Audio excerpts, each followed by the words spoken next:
Hello दोस्तों, RVS academy में आप लोगों का स्वागत है। क्लास 10th की हिंदी जो भाग 2 वर्णिका भाग 2 से लिया गया है। लेसन नंबर 1 दही वाली मगम्मा है। दही वाली मगम्मा से ही नाम से स्पष्ट हो रहा है कि इसमें एक स्त्री होगी और दही से संबंधित कोई काम होगा।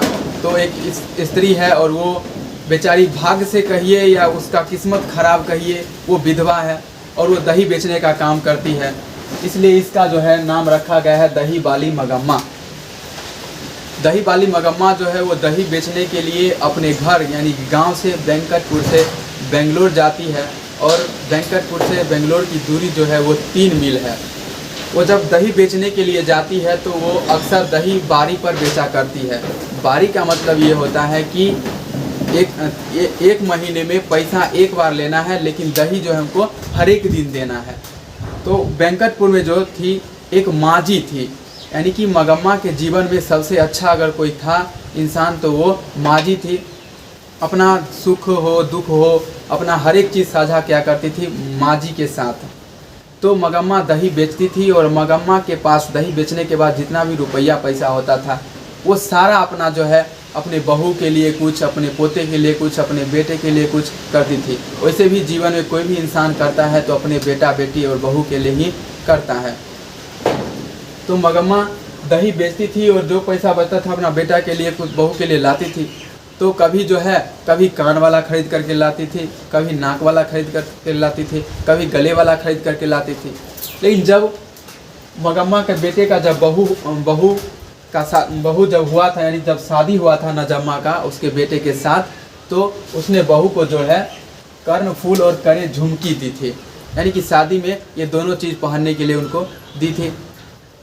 और मगम्मा जो है दही बेचने के बाद सारा पैसा जो है कमा करके लाती, तो वो जो है अपने बेटे के लिए, बहू के लिए, अपने परिवार के लिए सोचती थी।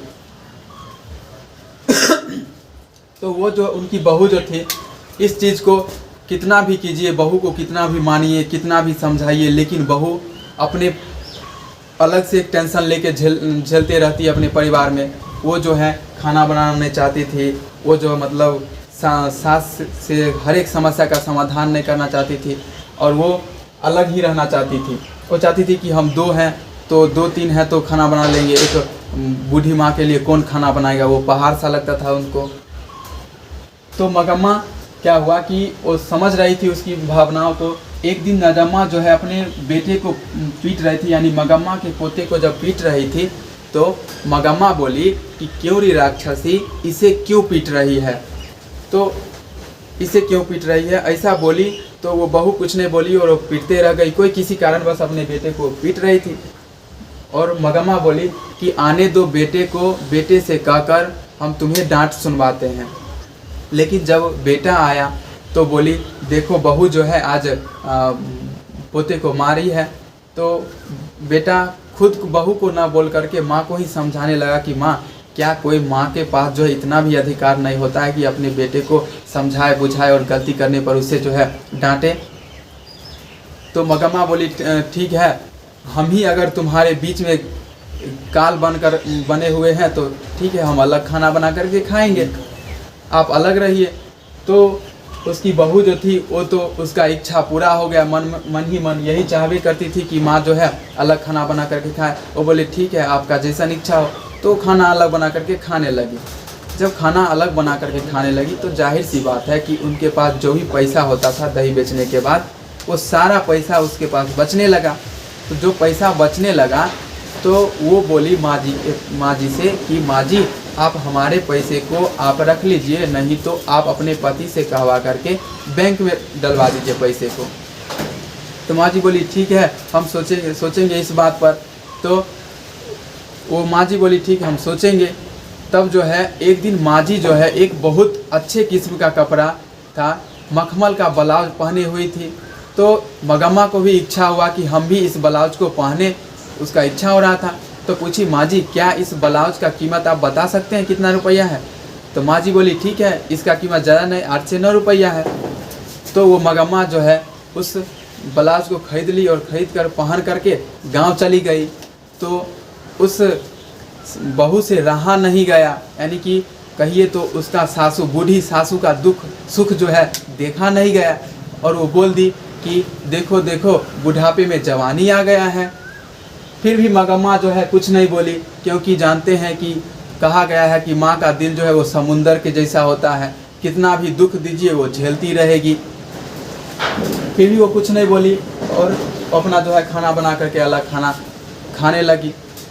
तो जब उसका बेटा डांटा था कि अलग बना कर खाओ, तो मगम्मा अलग बना करके खा रही थी। और उसके सारा पैसा जब उसके पास बचने लगा था तो उसको बोल रही थी, लेकिन वो रखी नहीं। तो अंत में इसी कहानी जब घटना घट रहा था वेंकटपुर के अंदर, तो उसी बीच एक आवारा जुआरी पगला आता है, लंपट जुआरी रंगप्पा।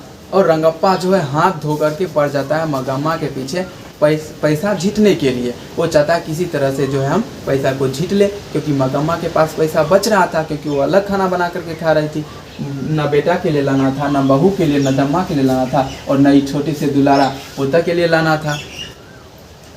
तो वो समझ गया कि इसके पास पैसा बच रही है। वो उससे उधार पैसा मांगना चाहता था। कभी इसके बहाने के लेकर कभी कहता था कि मगम्मा कुछ पैसे दे दो, मगम्मा खैनी दे दो, मगम्मा चूना दे दो।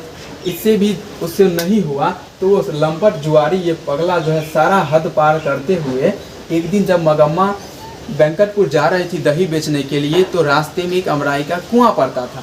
उसी कुएं पर से जो है उसी कुएं पर लंपट जुआरी ने क्या किया कि मगम्मा को हाथ पकड़ करके बैठा लिया पैसे के लिए। तो मगम्मा को ऐसा एहसास हुआ कि आज तक हमारे पति जो है ऐसा कभी हाथ पकड़ के नहीं बैठाए थे जैसा तुमने मेरा हाथ पकड़ के बैठा लिया। फिर भी मगम्मा जो उसको पैसा नहीं दी और लंपट जुआरी हाथ धो करके पीछे पड़ा हुआ था मगम्मा के पीछे। तो ये सारा जब नजम्मा को समझ में आया कि क्या बात है, माँ जी के पास जो है यानी कि मगम्मा के पास ये लंपट जुआरी क्यों पड़ा हुआ है, तब उसको समझ में आया कि अच्छा ये पैसा का चक्कर है।